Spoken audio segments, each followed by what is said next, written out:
At dumating ang gabi ng kanilang napagkasunduan. Tinipon ni Sarah ang bawat patak ng lakas ng loob na mayroon siya. Hinihintay na siya ni Zane sa hotel na kanilang napagkasunduan. At saka dumating si Sarah sa kanyang harapan. Bago sila tuluyang magsimula, ipinakita ni Zane sa kanyang bag ng pera na maaari niyang kunin pagkatapos. At nang sumunod na sandali, magkasama nilang pinagsaluhan ang gabi ayon sa kanilang napagkasunduan. Kinabukasan, mabilis na isinuot muli ni Sarah ang kanyang damit, kinuha ang pera at umalis ng walang pag-aalinlangan. Mula sa bintana ng kanyang silid, pinagmamasdan siya ni Zane habang papaalis at ramdam niya ang matinding pagkadismaya.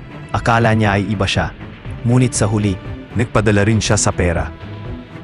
Ang hindi niya alam, si Sarah ay puno ng pandidiri sa nangyari. Tuluyan siyang napaiyak, binabagabag ng matinding pandidiri sa naisip na ipinagbili niya ang sarili sa isang lalaki. Sa isang business trip nila sa Dubai, muling inalok ni Zane si Sarah ng malaking halaga ng pera, kapalit ng isang na namang gabing kasama siya, na siya namang ikinagulat niya ng husto. Nanatiling tikom ang kanyang bibig. Sa halip ay agad siyang umalis at iniwan itong mag-isa. Ang kanyang pagtanggi ay umanig kay Zane. Iniwan siyang hindi mapakali at nalilito. Hindi niya maintindihan ang kanyang pagtanggi, gayong minsan na siyang pumayag noon.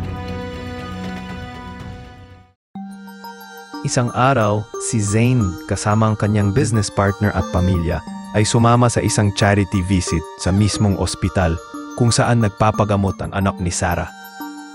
Habang pinapasyal sila ng doktor sa paligid, ibinahagi nito ang kuwento ng isang batang may leukemia na nangangailangan ng napakamahal na paggamot. Ikinuwento niya kung paanong hindi sumuko ang ina ng bata at sa isang himala ay nakahanap ng paraan upang makalikom ng pondo para mailigtas ang kanyang anak.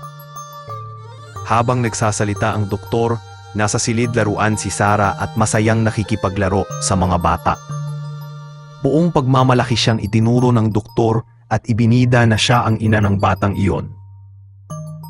Sumulyap si Zane sa kanya mula sa salaming bintana. Nakuha niya ang atensyon ni Zane dahil tila pamilyar ito sa kanya kahit nakatalikod ito sa kanya. Lumapit siya upang mas makita ito.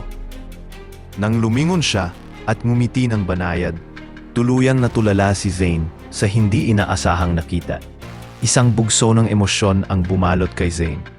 Pagkabigla sa kanyang pagtatago ng katotohanan, pagsisisi sa maling paghusga sa kanya.